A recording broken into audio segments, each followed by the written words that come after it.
Hello, I'm Dr. Scott Masson here with Paideia Today, here as ever with my friend and colleague, Bill Friesen. In today's episode, we're going to look at the Cavalier Poets. The Cavalier Poets were a group of English poets writing in the 17th century, in general associated with the support of Charles I during the English Civil War, which was in the 1640s, 1642 to 1651. Charles himself was a connoisseur of the fine arts. The Cavalier Poets were to some degree decadent and associated with rather scandalous things, which of course Charles I himself was also accused of by the Puritans and the Roundheads.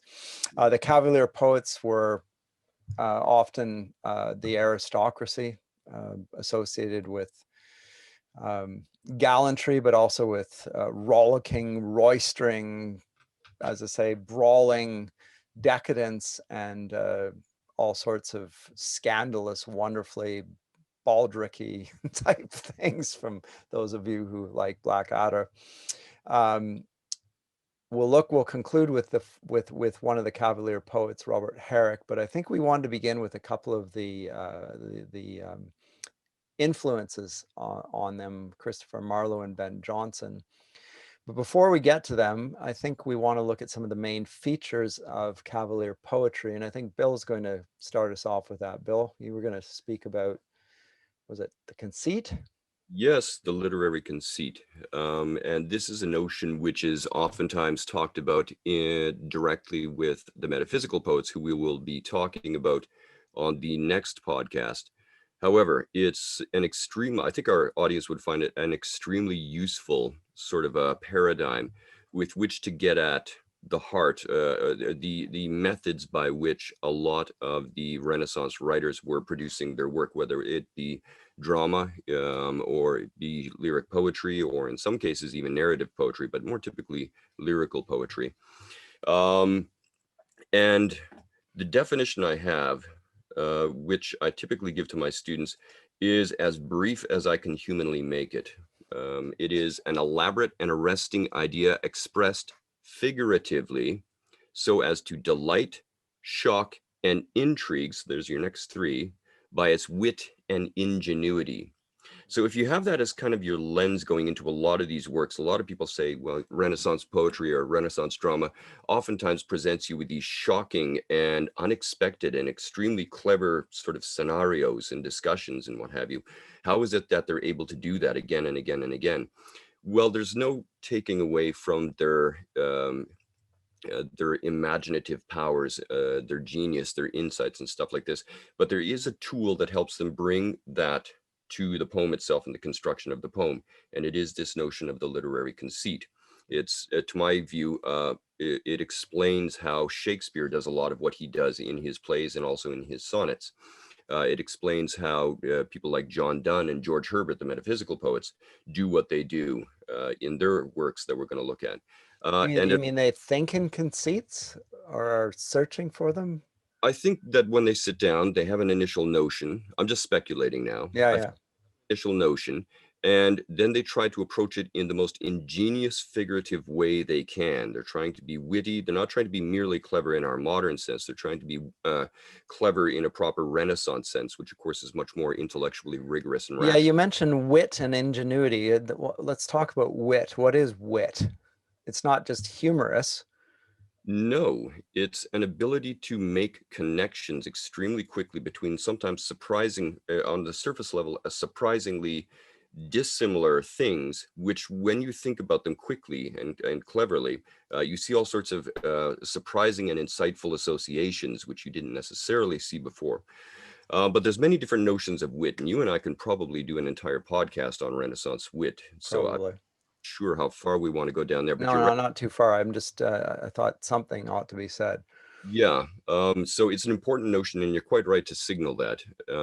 And who knows, maybe in later podcasts we can come back and deal with that more directly. But today It's it's from the Germanic word wissen, right? So that suggests knowledge.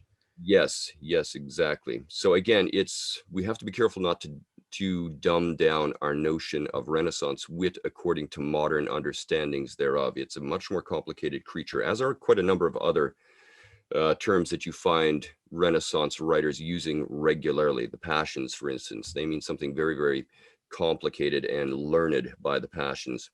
If they start talking about nature, they love that one. Oh, yeah. And they will talk in endless complexity and eloquence about just what nature is and how it deploys in art and stuff like this. Art is another notion. Yeah. In Renaissance, that means something infinitely more resplendent than it oftentimes does in modern conversations. So we have to be aware of all of that, and the fact that it's not even necessarily that moderns have dumbed it down. It's that we simply have, decade by decade, been educating our readers less and less in these things, especially as conceived in this case here by the Renaissance. So, Yeah. but that's the literary conceit. I throw it out to my students not as a burden, a thing that they have to go out and memorize and then put into practice when they're doing close readings of poems and what have you. I tell them it's like the concept of the literary conceit is like a lifeline when you're struggling to really grasp the worth and the value and the insight of a poem. If you approach it as something which was constructed through the lens of somebody trying to do those things, to shock, to delight through wit and ingenuity and things like this, and doing it on a figurative level, of course. A lot of times we try to read figurative lyric poetry literally. That's a very common modern mistake. And the notion of the literary conceit pushes us back and gets us back on the right path, because all of a sudden we realize, okay, I have to do the figurative reading work here as well as making literal associations. So what's the relation between a conceit and a concept? Is there any relation there whatsoever? I think, and again, this is just my own view, Renaissance scholars are probably in a much stronger position to speak to that, but my own notion speculatively is that a conceit is somewhat more fanciful. Mhm. These poets, and we're going to see this especially with the poets and the poetry that we're looking at today, are deliberately fanciful. They indulge in flights of imagination, willful. As you said, surprising. It's not an obvious connection, right?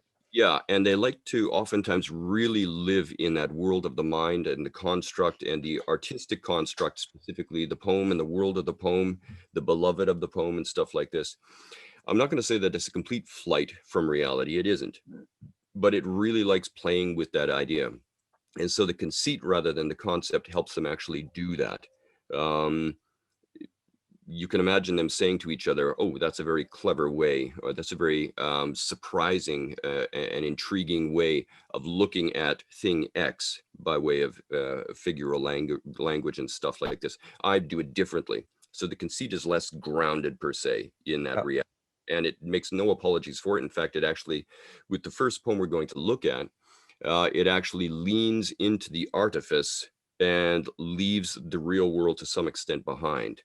It's very much a seduction poem, but what is seducing the reader and the audience within the poem into is hard to say. It's not mere sexual seduction. It's something a lot more complicated. Okay, well, why don't we look at it? It's Christopher Marlowe, right? Yeah, and you noted quite rightly beforehand that we are being a little bit perverse by talking about Christopher Marlowe, who predates considerably the Cavalier Poets that you and I are going to zero in on heavily later on. But too often I've heard professors introduce the Cavalier Poets and Cavalier poetry as a general movement as if it sprang into being ex nihilo, fully formed, Yeah, from Zeus's head or something like this, sure. which is not the case. I find it useful for students to trace back to at least some of the origins and where this stuff is coming from. And Christopher Marlowe is absolutely one of these contributing influences upon the later Cavalier poets. Christopher Marlowe himself was an extremely interesting fellow, sensational, decadent, as you say, of the later Cavalier poets. He was accused numerous times of, let me see if I've got this, this is off the top of my head, Satanism, atheism, homosexuality. The list is long, very Yeah. long, recurrent. Murder. Yes, murder, absolutely. Um, we have to remember, of course, that the charge of atheism is a catch-all charge. So it can mean almost anything. It could mean quite literally atheism, but it seems somewhat unlikely. And there's a lot of proof in his poetry and his drama that he did believe in typical standard Christian conventional worldviews, things like this, the notions of sin and justice and Well, grace. And he's the author of Dr. Faustus, right? So most famously. consider, and this again is just my own opinion, I consider to be, next to Shakespeare's work, the most brilliant play of the Renaissance. I suspect that Marlowe would have given Shakespeare a serious run for his money when it came to drama fame had he survived longer. He did his BA, I think it was at Cambridge, and he was a hit and miss student. He was very brilliant, extremely brilliant. But we know that his attendance records were hit and miss, and we know that he had certain failings for which he was reprimanded at Cambridge as well. And at a certain point, they were going to deny his entry into master's studies. And a very mysterious letter came to them saying, "Back off. Christopher Marlowe is working in the service of the crown and providing invaluable service to us." And he reports directly to Sir Francis Walsingham, who is the great spy master of the Elizabethan age and largely responsible for many of the political successes of the Elizabethan age for England. And Walsingham himself is an extraordinarily mysterious and dangerous figure. Anyway, so he's directly associated with Christopher Marlowe, and Cambridge backs off and they allow him into his MA. He is actually charged, nevertheless, with atheism, and since he had been oftentimes accused of being a closet Catholic, there's a chance that the atheism charge spoke to his Catholic leanings or something, but it's all speculation. We can't go any further than that. And again, there's a whole subculture out there who likes tracking Marlowe's conspiracy theories, because there's many. Yeah, there's a lot. Man. But the last thing I'll say about him is that he died as interestingly as he lived. He was out partying hard, as the later Cavalier poets would, and would celebrate in their poetry, with two of his associates who were also working for Walsingham, when an argument broke out and Marlowe was stabbed, according to the coroner's report, through the eyeball with a stiletto. Yeah. And that was the end of young Christopher Marlowe at age 29. So where he would have gone had he lived longer, I couldn't possibly say, but he was certainly an interesting person, and the kind of person you want to invite to parties. Your parties would not be full with Marlowe in attendance. It would not be dull. No. Now he's written a lot of stuff. You mentioned the Tragical History of Dr. Faustus, which is a play I sometimes teach when I get the opportunity. He writes a bunch of other stuff, but he also writes an extremely influential pastoral poem, which models in many primitive forms later Cavalier poetry and its dynamics and the things that it celebrates. And that is, of course, The Passionate Shepherd to His Love. And I'm just going to read this very quickly for our audience. And I'm reading it online here, so just bear with me. "Come live with me and be my love, and we will all the pleasures prove that valleys, groves, hills, and fields, woods, or steepy mountain yields. And we will sit upon the rocks, seeing the shepherds feed their flocks by shallow rivers, to whose falls melodious birds sing madrigals. And I will make thee beds of roses and 1,000 fragrant posies, a cap of flowers, and a kirtle embroidered all with leaves of myrtle. A gown made of the finest wool, which from our pretty lambs we pull, fair-lined slippers for the cold, with buckles of the purest gold, a belt of straw and ivy buds, with coral clasps and amber studs. And if these pleasures may thee move, come live with me and be my love. The shepherd swains shall dance and sing for thy delights each May morning. If these delights thy mind may move, then live with me and be my love." So that poem, of course, is a pastoral poem, one of the more popular forms of lyric poetry in Western traditions. I don't recall if we mentioned pastoral poetry prior to this, but I should say something very briefly I don't think about. so. Yeah, let me just say something very briefly into the tradition which Marlowe is writing into here, which is that we think the earliest pastoral poetry arose on what is now the Isle of Sicily out of Syracuse by one Theocritus sometime in the 3rd century BC. He later moved to Alexandria in northern Egypt, which was a sort of hotbed for Hellenistic intellectual activity, things of that nature. And the idea of a pastoral poem, very briefly here for our audience, is that this is a poem, a short poem, a lyrical poem, a very dramatic poem usually. Strong emotions tend to populate pastoral poetry, which concerns, at least ostensibly, at least on the surface, shepherds, nature, living in nature, living naturally, and usually the poems circle around the intertwined notions of love and music. And by music, they mean almost simultaneously poetry. So they interchange very easily, the Carmen. Well, it turns out that this was a very popular way to write and conceive of things. And it's also a very idyllic way of writing poetry. They tend to speak of Edenic sort of settings in which you find these shepherds as they drink wine and they lazily scan their flocks from up on the hilltop there, and they talk with each other about lofty matters and whatnot. And the first thing you have to realize is that a pastoral poem is not trying to be realistic. Everybody reading the pastoral poem, even in ancient times, Greek or Roman, knew that real shepherds didn't live like this. Real shepherds didn't talk about this. Real shepherds didn't debate and have musical contests or poetic contests, and they didn't try to woo beautiful shepherdesses and what have you. All this was completely fanciful. The original audience knows that. And so, of course, as you can see in this poem here, Marlowe is playing into that as well. He's talking to a beloved. The shepherd is speaking to his beloved about a fanciful, extreme, paradisial world, which of course doesn't exist. But of course, that's one of the points of the poem itself. And Marlowe also engages in a lot of over-the-top hyperbole. It's almost like he's pushing it to see how far he can take it.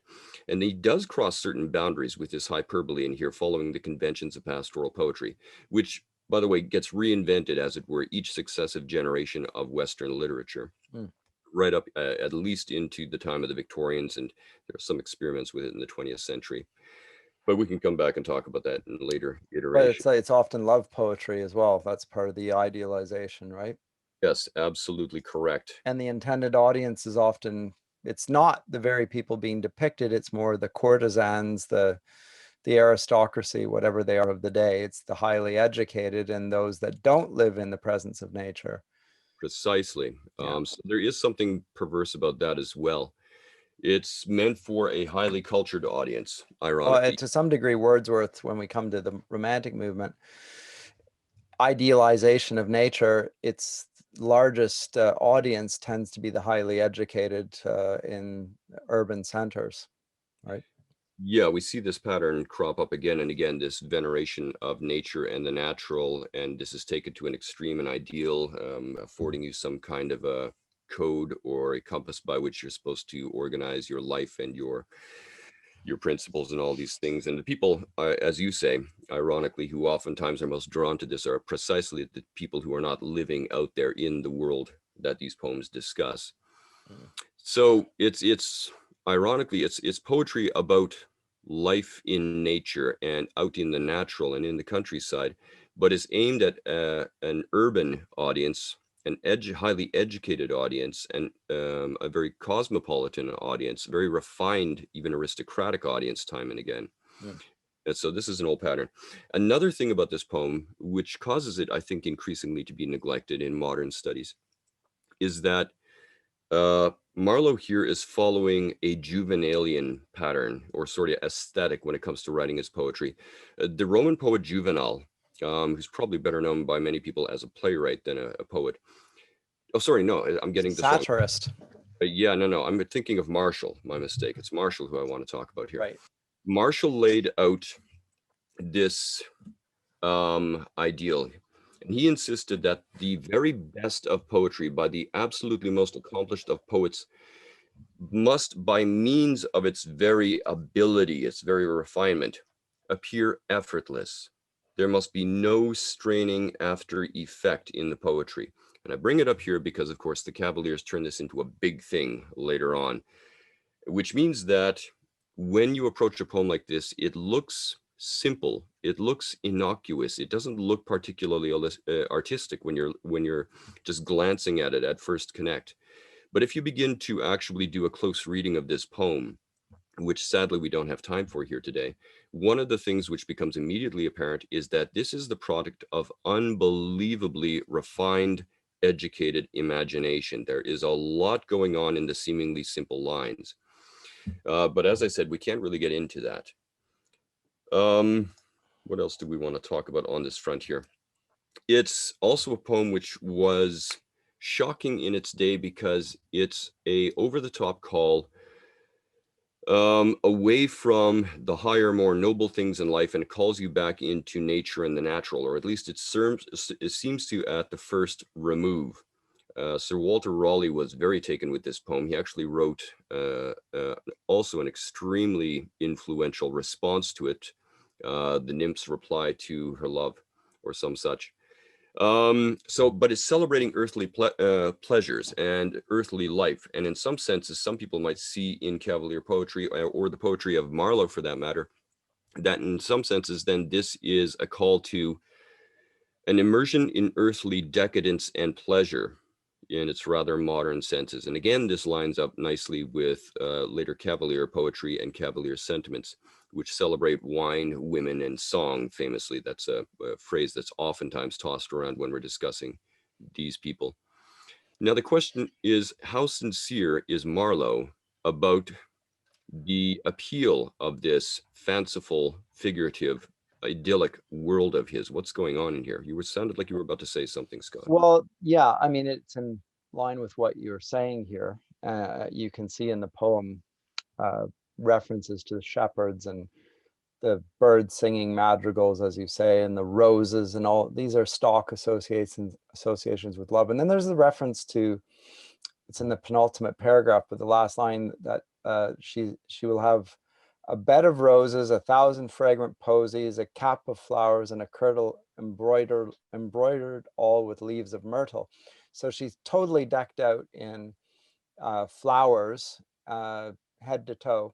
The myrtles are a little bit, I think, obscure, but I think important. I wanted to say something about the myrtle because it's a commonly used reference here, and not, I mean, we associate myrtle, I think, to this day with love. Am I wrong in that? I mean, maybe we have no associations of myrtle whatsoever. No, that seems right. Yeah, but the early legend has Bacchus going down to the underworld to free his mother Semele, and who had been killed by Jupiter with a thunderbolt. And when he goes down there, he leaves behind a plant in gratitude, and that plant's a myrtle, and myrtles are then associated with his mother Venus and associated with love. And so couples will often in the Roman world will wear these crowns of myrtle, and it's associated with that. That's with what I'm reading here. Pliny himself calls it the myrtus conjugalis, so it's associated with love and with the consummation in marriage and so forth. So I'm just saying that this just is the wit that you were referring to at the outset. The Yeah, reference to a myrtle, it is just a plant, and yet it's a plant with classical associations and the associations with the context of this as well. yeah, there's a thing we're going to have to talk about, you and I, as we move up through the podcasts and into more modern literatures, which is an increasing division between literature designed for the masses, amongst whom I include the middle classes, which are growing rapidly at this point in history, and aristocratic art, whether that be drama or poetry or some other form. A lot is made of this, quite rightly, later on, especially during the Restoration. But we can see the beginning of these divides with different art for different classes, Yeah. already beginning to form up here in the Renaissance, the earlier Renaissance.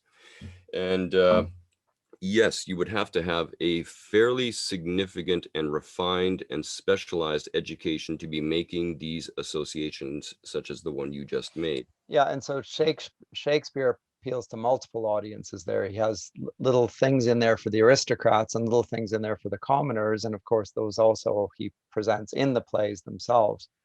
But you're right, this dissociation of sensibilities and also of the symbols and ideas that are used, there's a class divide, as it were, that's present in the art. And I think that's interesting. You can see it in the painting of the period as well. And if you were going to do a course in art history, you would want to then say, well, the poet here is these aren't just any old flowers. These are these flowers, and these are associated with this and this and this and that. And a contemporary audience would just say, you're making it up, and these are just flowers, and until you can actually demonstrate that in fact here are the associations, and they run back, and there's a long list of associations with this particular flower, and Shakespeare himself will mention it. So we mentioned, we just did Hamlet. When Ophelia dies, she refers to certain flowers, and here's this for that, and here's this for that. And all of these have associations for Shakespeare's audiences as well, and violets with promiscuity, etc. Yeah. Anyway. And I note this in other venues, not necessarily literature courses, that language, I usually, around the conversation around diction and what diction is and how diction gets used, when I introduce this whole conversation to students, one of the things I note is that choosing particular diction levels and choosing a particular set of iconography or a particular set of symbols oftentimes can be used to not just include and increase the cohesion between those who understand that language, if you will, but it can also be used in an exclusive sense.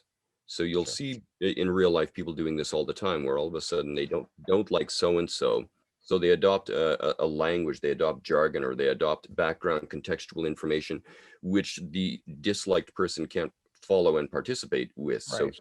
is pushed out of the conversation. Yeah. And it's right down into the the level of elementary school and high school kids, never mind grown adults. And here we have in some senses the beginning of a similar kind of, I don't want to call it bigotry, that's not quite the right word, but there No. is a degree of snobbishness, and this is something that surprises my students. There's this notion here that as time goes on, we become ever more egalitarian and democratic and inclusive and all these sorts of things as time goes on. We adopt a very progressive notion about these things. Yeah. You don't realize is that, there are times of greater egalitarianness. If I can make up words, you use Baldrickian, so I guess everything's on the table now. I've never heard that adjective before. Touche. Well, yes, I wonder why. But in point of fact, when it comes to concerns of democratic freedom or freedom more generally speaking, social freedom on the one hand, and greater snobbery and aristocratic dominance and things like that, in point of fact, it operates more like a sine wave rather than a steady Yeah. direction. Yeah. About to move into an era which is one of the snobbiest, where the aristocracy is beginning to take things to quite the extreme when it comes The to, Carolingian period with Charles and so forth. Yes.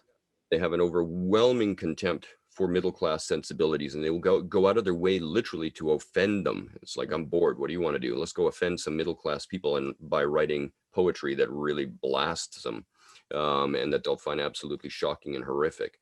So that becomes a tendency which is more and more common.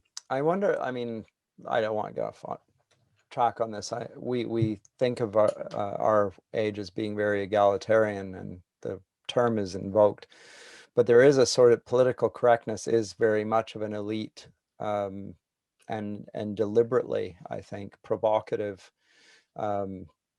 sensibility being pushed in order almost purposely to offend certain sensibilities and to inculcate others and the superiority thereof and so forth. And it's just, I don't want to get down that trail, but it just made me think when you were speaking of that and how this sine wave, as it were, happened, we, I think, misunderstand our own age by thinking that we are actually egalitarian when there's every sign that in some sense we're becoming more and more elitist in our society, not just financially, which is much spoken of, but more in terms of culture and association. But Yeah, anyway.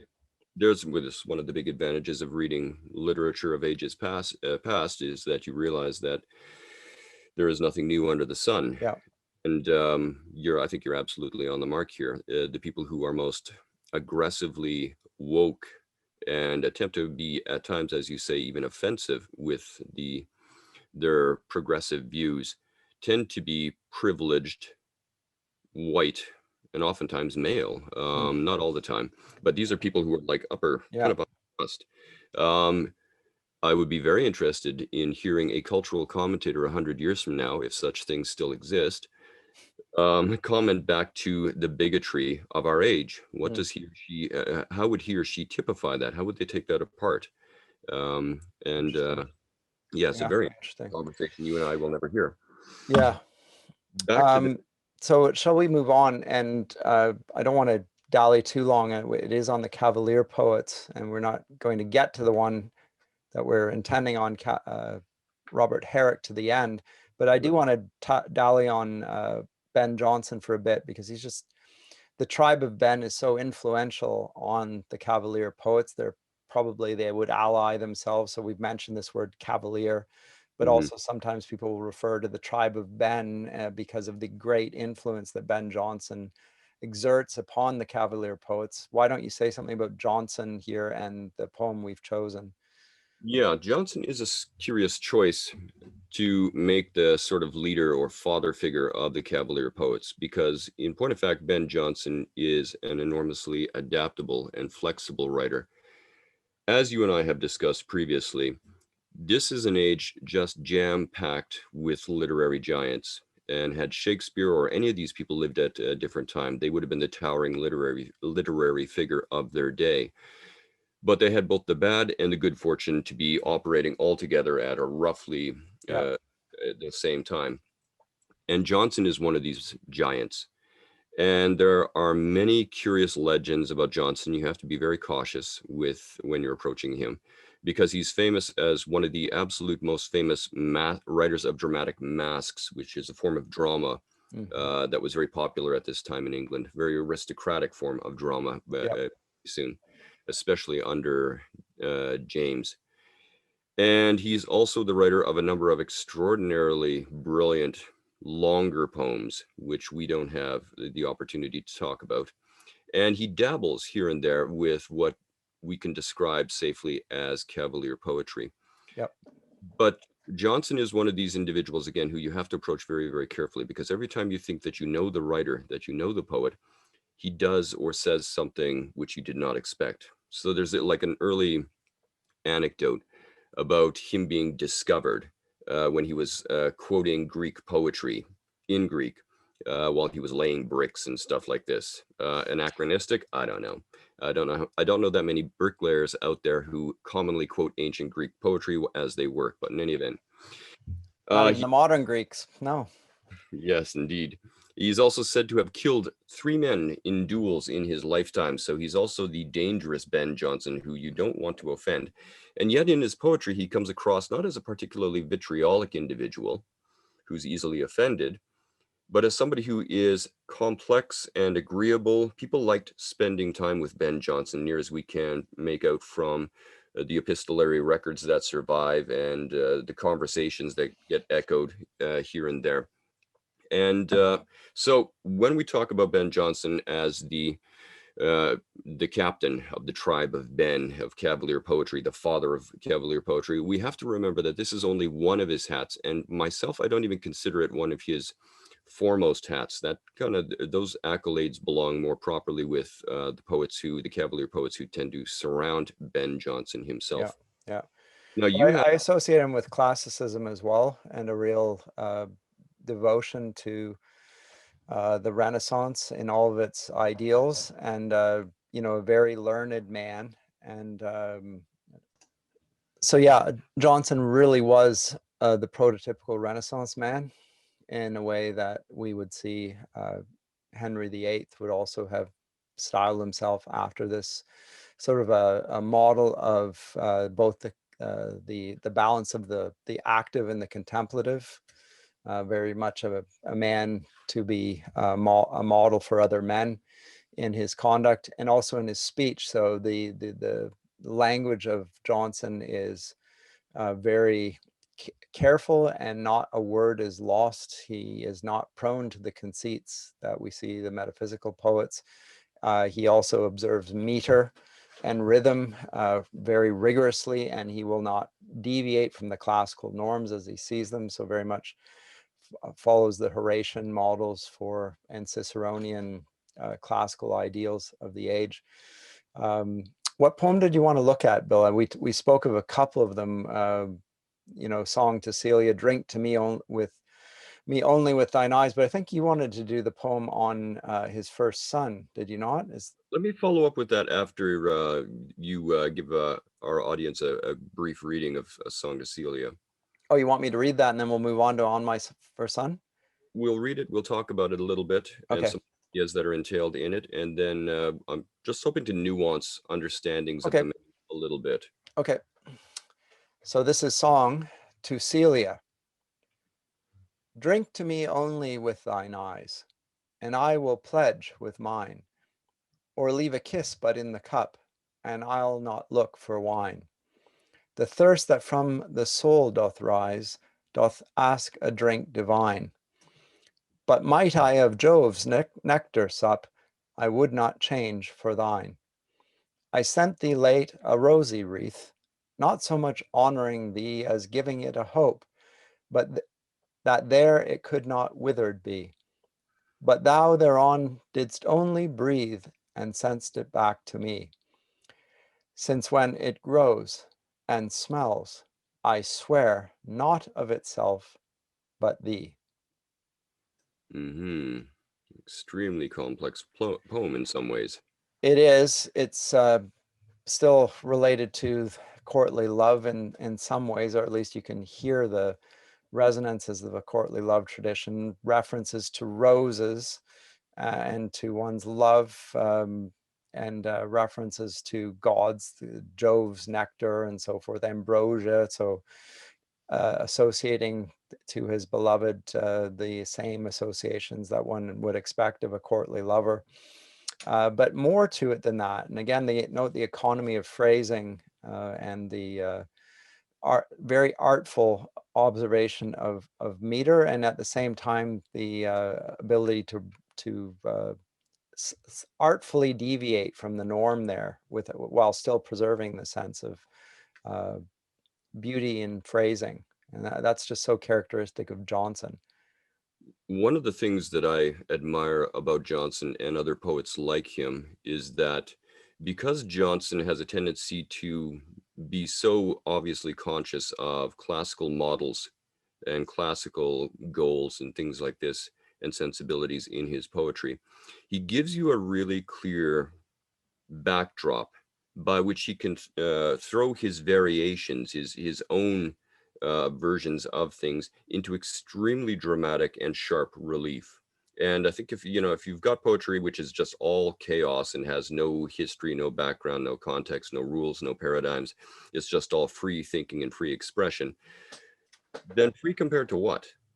You have to ask that because if you don't have any of that background context behind the thinking of the poetry, you can't see these sorts of variations. Again, this is a notion which was captured by the later writer.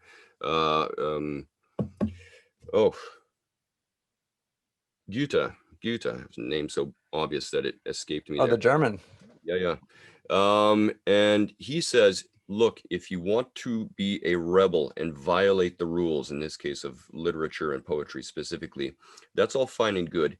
If you can demonstrate to me first that you have absolutely mastered the rules, if you want to break rules, first show me that you can master them. That gets you the license to break them, because then you're probably going to be doing it in much more intelligent and meaningful ways. So also here, I think, with Ben Jonson. Ben Jonson is following rules carefully and closely. We can see that he knows what he's at. He has a superb judgment, to use a somewhat later term, Yes. more germane to the 18th century. And this superb judgment throws into sharp relief very strategic points of a background, a classical background that he knows inside out. So I find this there's many things I find impressive about Johnson. So that's just one of them. Hmm. I mean, I'm a great admirer of the metaphysical poets, but when I read Johnson, I can see something totally different, but equally admirable, and something that um, is harder to uh, capture in some ways. Just this, as I say, this terrific economy with language. There's nothing complex about what I've just read there. There's no metaphysical complexity per se. It's very easy on the ear and easy on the soul that meditates on it, really, and at the same time something very satisfying and deeply uh, seemingly profound there. And I find that always with Johnson's poetry. And in response, I mean, he's a great foil for the man we'll look at next week, John Donne, and he commented about Dunn that things that Dunn did with verse deserved whipping because of his deviations from the classical norm. So I mean, he's the illustration of what the very thing that you said about Goethe and his comment about breaking the norms. It was not that Dunn could not have observed meter; he chose quite self-consciously to break the meter for his own purposes. Johnson disagreed that any purposes could warrant that sort of deviation from the norms. That's right. He done to some extent, not entirely, but to some extent, he was on the receiving end of these accusations that you're mentioning on regular occasion, not just from Johnson, but from others as well. And then posterity got in on the act as well. Restoration commentators were particularly harsh on John Donne. And there's a poem which we may get a chance to look at in our next podcast, The Bait, which shows you that Oh, Donne, the debate. Well, we'll see. when Donne, which is also partially a response to the passionate shepherd to his love and that whole Yeah. conversation. And in it, Donne demonstrates, look, if I want to do the beautiful, serene, mellifluous, classically sensible poetry, I can do it, Mm, but I don't want to do it. But here's a demonstration that I can do it, and I can do it extremely well. And yeah. most of posterity does have to say of that poem, Debate, yeah, that's pretty well done according to a completely different criteria Yeah. than he usually uses. So hats off to you. Interesting. There's also a notion here I want to pick up on because it's going to occur in all three of the poems we're looking at today. We saw with the passionate shepherd to his love, in some sense, by way of its fanciful, figurative, hyperbolic machinery, setting up this idyllic, Edenic, paradisial kind of a scenario. This is a world which is obviously wildly fictional. In fact, it's underscoring by its extremes the fictionality of the world that Marlowe is presenting in here. There's very much a wink in the eye, a twinkle in the eye of Marlowe to his audience, because he knows his audience is going to find it so over the top that, of course, they're not going to take it seriously at anything other than this extreme sense. But he offers it also as a seduction poem that's going to draw the beloved into that fanciful world of art, rather than her remaining grounded in the pragmatic everyday world in which he may or may not have found her. He's taking her away to this world, Yeah. trying to say that that's a good thing, prefer that world to this world. So the world of art, the world of fiction, the world of fanciful creativity is a better world in which to live in your head than necessarily grounding your main priorities in the everyday and the practical and the pragmatic and so on and so forth. This is something then which gets modified. We actually just have a very tasteful hint of it in this poem you just read. Notice he doesn't want ambrosia. He would Mm, rather drink that drink of the kiss of the beloved and all this rather stuff down here in the world of earthly love, for lack of a better word, mm. than ambrosia, which would give him the immortality of the gods and all these sorts of things. Right. So he's saying no to immortality and the divine, and yes to the earthly love. Yeah, it's almost like what Shakespeare did last week in the sonnet we looked at, right? Yes.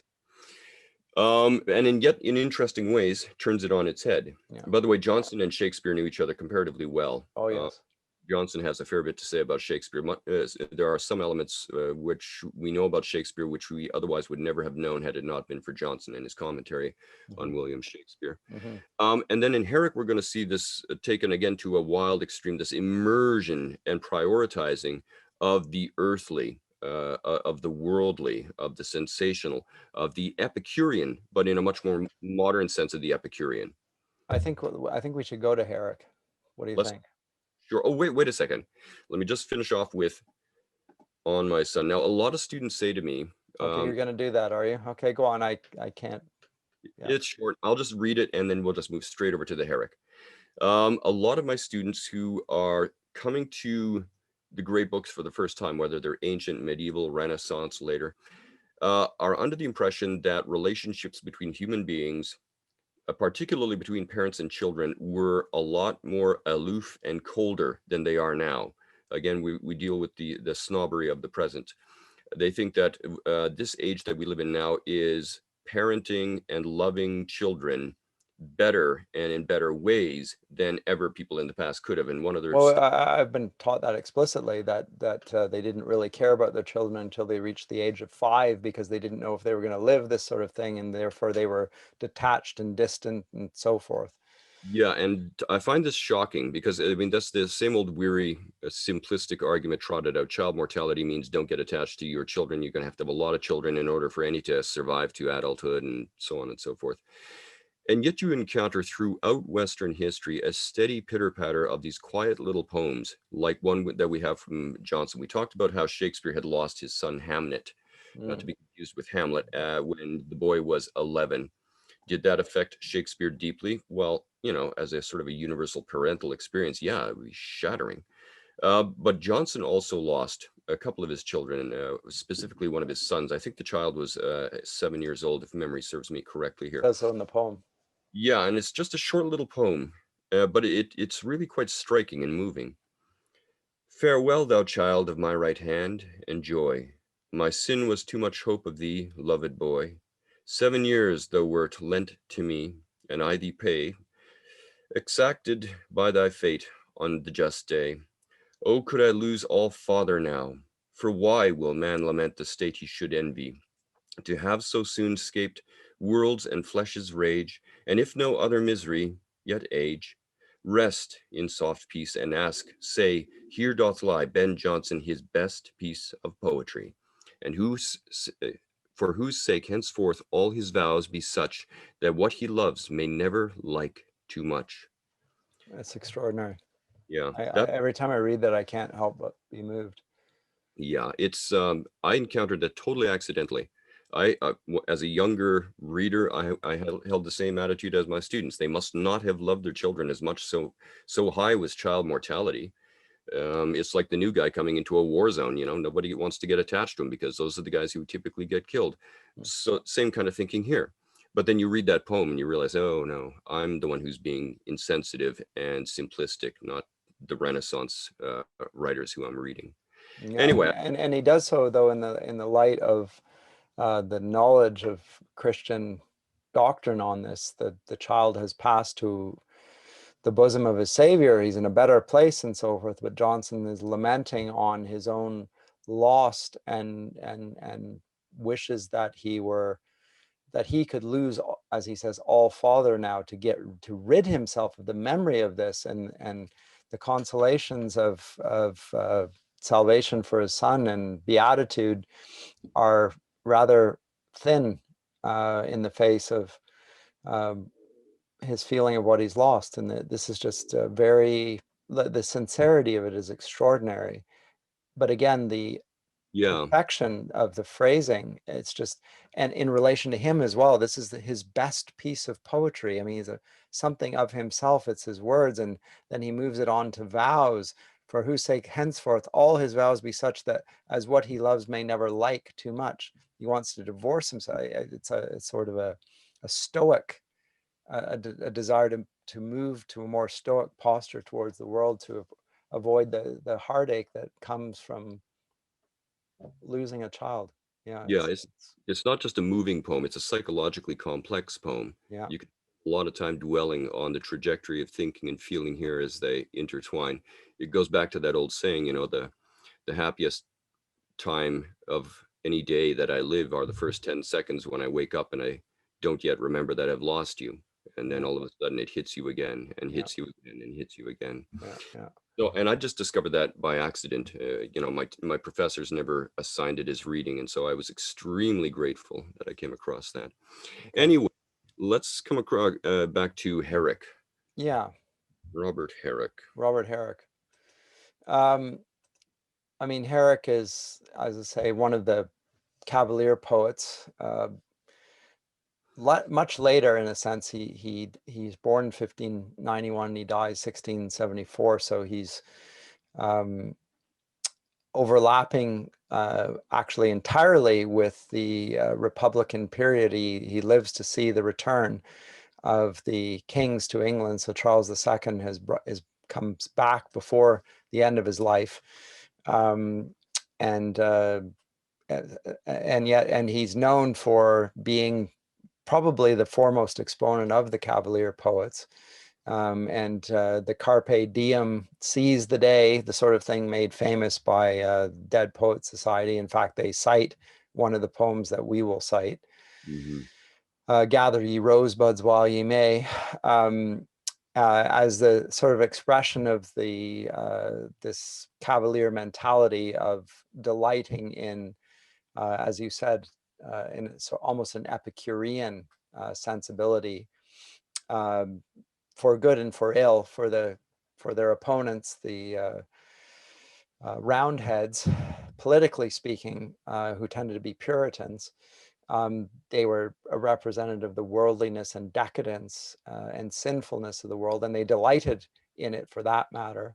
Yeah, they And fly. so they were despised for this, for the corruption, and yet they took great delight in those very things.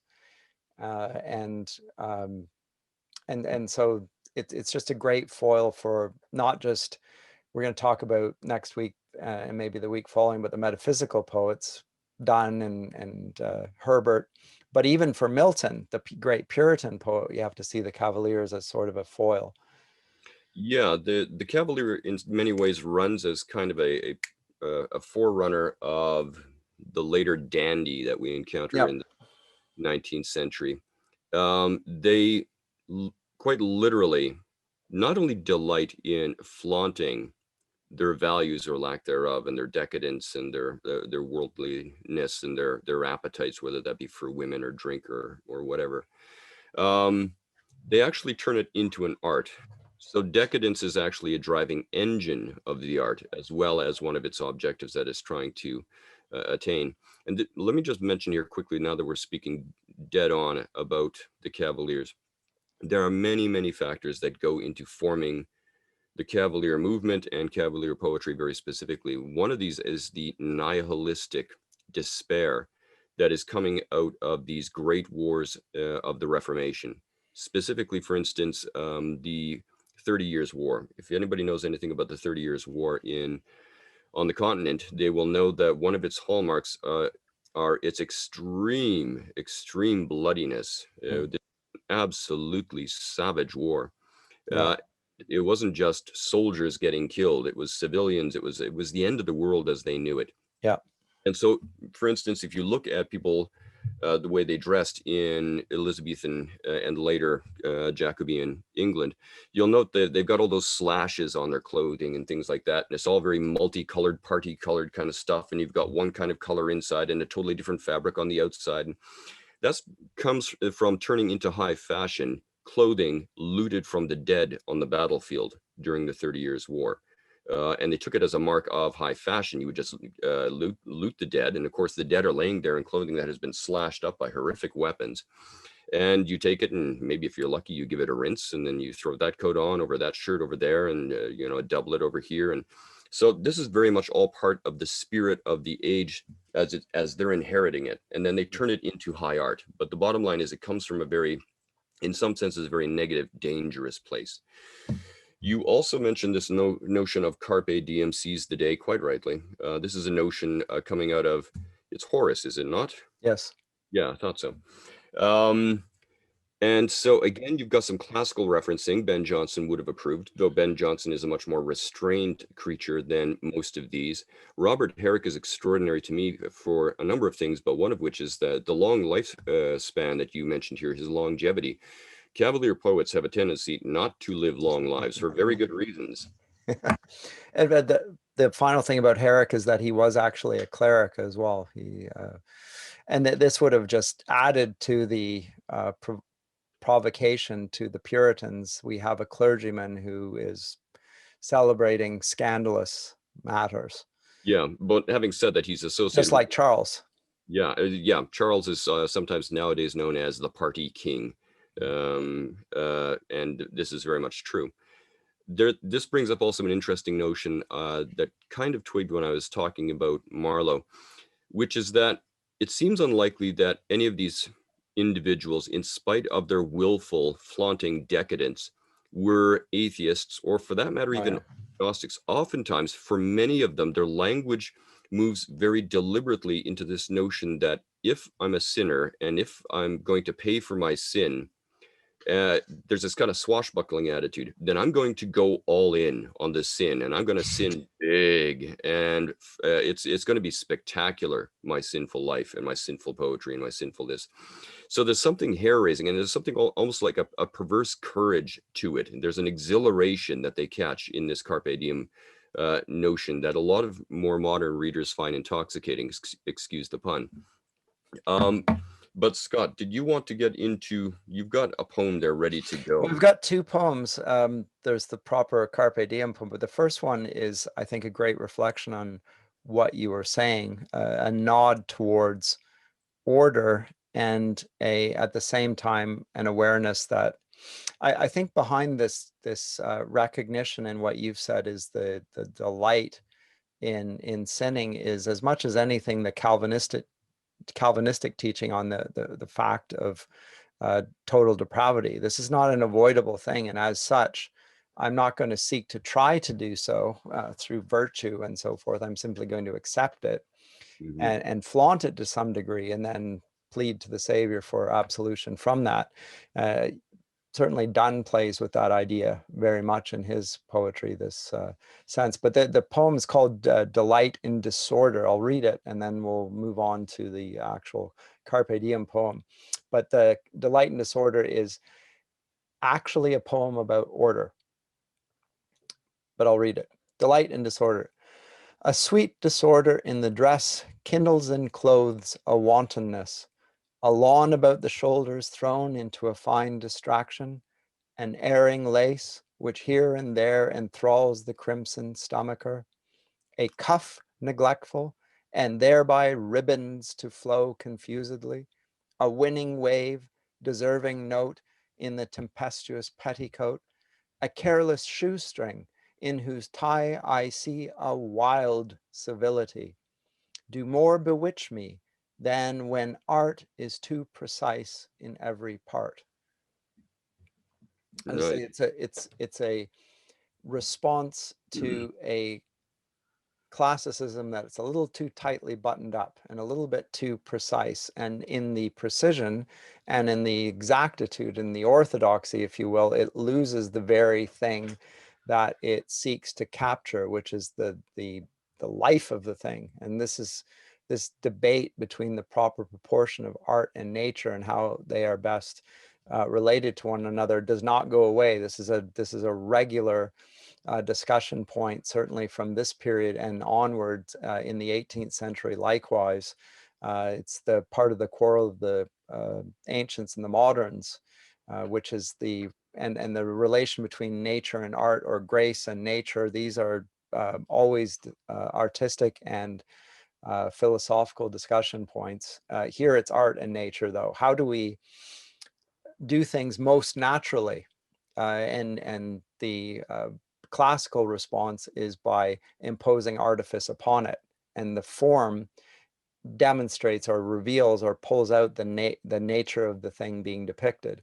Mhm. The English response to this, you can see the best illustration is in English gardens, which seem slightly overgrown, slightly disordered, and yet there's a perfection in that slight disorder, which suggests a higher perfection. He presents it here in various synonyms for that, but that's more or less what Herrick is suggesting. And so in his Cavalier approach to art and life, he's not denying the goodness of order. He's suggesting that in a fallen world, in some ways, it's better to approach it a little bit from a thwart rather than directly. Yeah, I think that's good.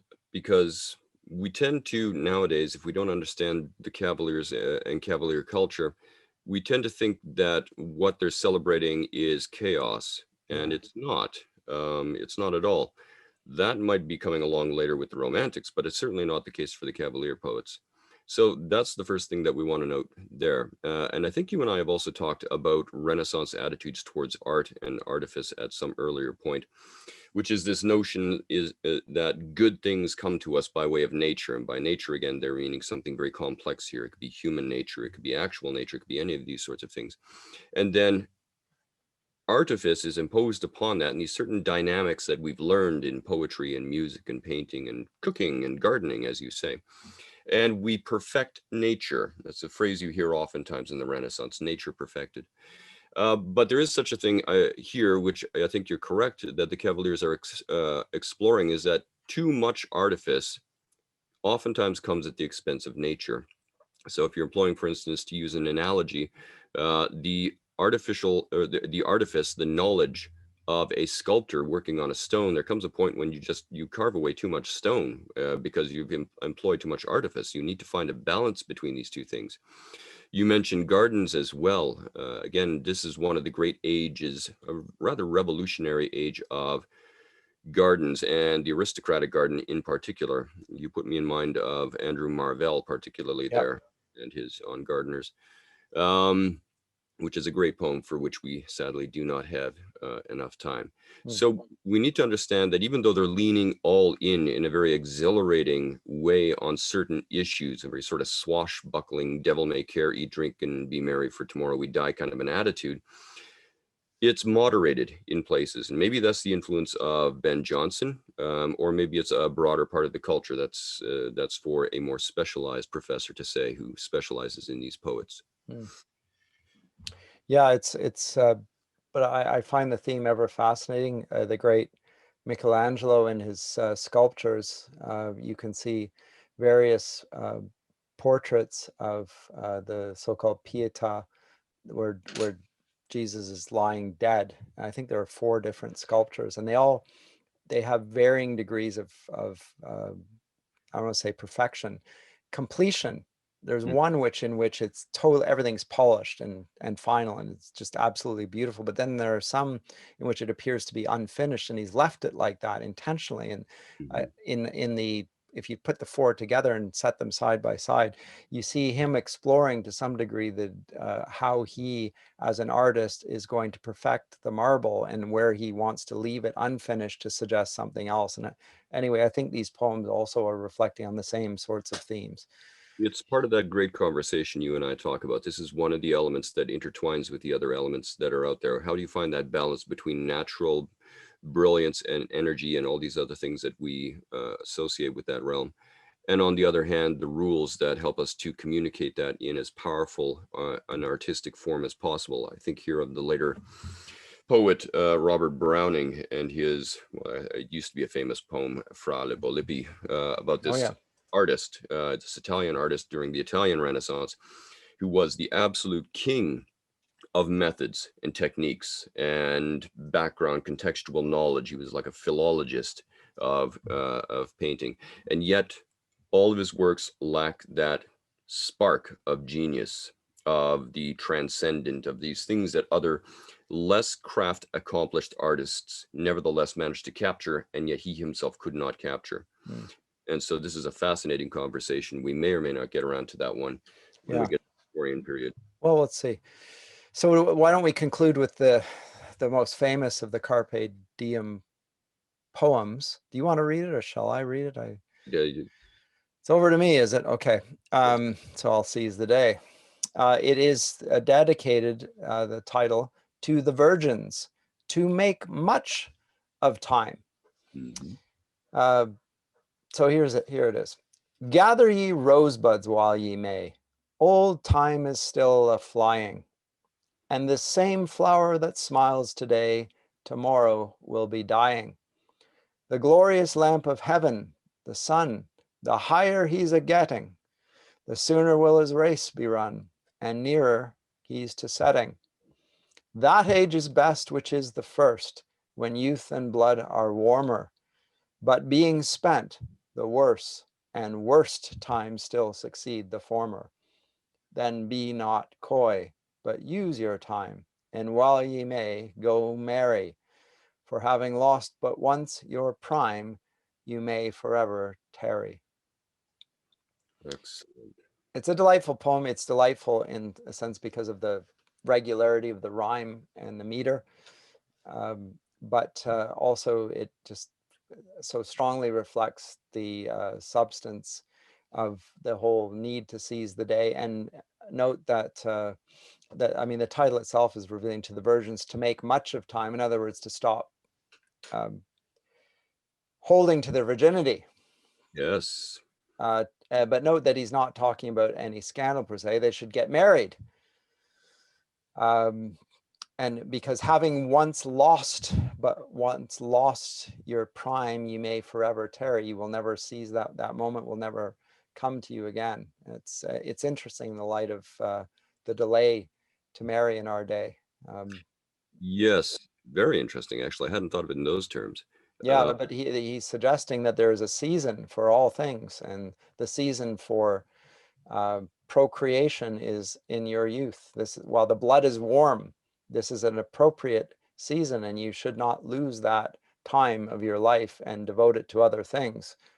In this case, the thing is to your virginity, to your chastity, to your celibacy, however you want to put it. There's an appropriateness to the age in which they're in, and it will not remain. Other things may remain, that will not. And so very interesting. Yeah, and the poem, well, many of these poems, but this one in particular, tend to get interpreted in surprisingly divergent ways. One is, of course, that since there is no, a lot of students say to me, and indeed I've heard this from professors and teachers as well, that there seems to be at least implied, again, an atheism, a nihilism in the work of the Cavalier Poets. And I would say, well, if there is a nihilism implied in it, it in many cases is highly qualified. And you mentioned, I think, very, very usefully this notion of Calvinism and the elect and what have you, because that supplies a much more cogent alternative understanding of why they are celebrating the immersion in earthly delights, and in this case, at a very young age. So there is that to talk about. There is also, of course, this is getting at this notion, I've heard this from many different pastors in sermons, that the number one sentiment expressed on people's deathbeds is a regret for things left undone. And so this poem is kind of going straight at that about around Yes. here, marrying and enjoying the relationship and stuff like this between men and women. Yeah, it seems like a great poem to read in the current context where career seems to trump and to be overshadow almost every aspect of life, and school goes now to undergrad degrees and beyond that to masters and so forth, almost as a rite of passage, and yet every other things are set aside. And I've noted all too often great regret in young people that they missed a time in their life and they can't recover them. Well, I would take that even a little bit further and say that we are living increasingly in an age which serves the self, in an age of cupiditas, to use a term we talked about earlier. Yes. That that devotion to one's career and devotions to one's education are simply ways of getting at that fundamental selfishness. Whereas if you, according to the ancient model, genuinely fall in love with the woman, then it is keratos, it is selfless, and it is for her sake and not your sake that you are drawn to her. And so, yeah, in an age which increasingly seems to prefer, in my opinion, cupiditas to keratos, it seems quite natural that you were going to put a family and marriage and a wife or husband second, and yourself first by way of your career and things of this nature. Mm. So this poem factors into that entire conversation very interestingly, I think. Anyway, I don't have a great deal more to say about it. It's a relatively straightforward poem, but it's a rich one. And you can see why it's called the Carpe Diem, to seize the day. Not And fishing. again, it reflects this Renaissance preoccupation with the right balance between action and contemplation. There's contemplation in this poem, but there's an enjoinder to act now, do it while Yeah. you, before you lose the moment, and you will lose the moment once you've lost your prime. That's it. There's this trope from the Middle Ages which insists, and you'll see this sometimes even represented in medieval iconography, where there's a old woman walking towards the main figure in the etching or the painting or the illumination, and she only has hair on the front of her head. And she is Dame Fortune, one of the many iterations of Dame Fortune. And if you don't grab her as she's coming at you, you won't be able to grab her from behind because she's bald back here. I'll slip. And she'll slip away. So this is not a new notion to the Cavalier Poets either. They just really put it on steroids and explore it as far as they humanly can. Fascinating. So the age of cupidity in which we live, which is on steroids, to mix metaphors because of the transhumanism, this idea we can extend life, control it, make it mastered, make it our slave, as it were, by through technology and so forth. This is a good poem to conclude with. Yes, an antidote to a utopian future in which we shall become gods and transcend all mortal boundaries. Yeah, it's a good notion. So next time, what are we doing, Bill? We're going to be looking at the metaphysical poets. I suspect because he's such a rich figure, we're going to be dwelling considerably on John Donne. But hopefully we get a chance to talk about George Herbert. I know that you have some interesting things to say about him as well. And so we're going to be dealing with some brief poems again, as we did today. We're not going to be dealing with anything long or ponderous. And hopefully it takes us to some interesting places. Great. Excellent. Splendid. Look forward to that then. Yes, indeed. And that concludes our podcast for today, ladies and gentlemen. I am Dr. Bill Friesen, and I am joined by my colleague and friend, Dr. Scott Masson, on Paideia today. Thank you for listening, and we will speak at you presently.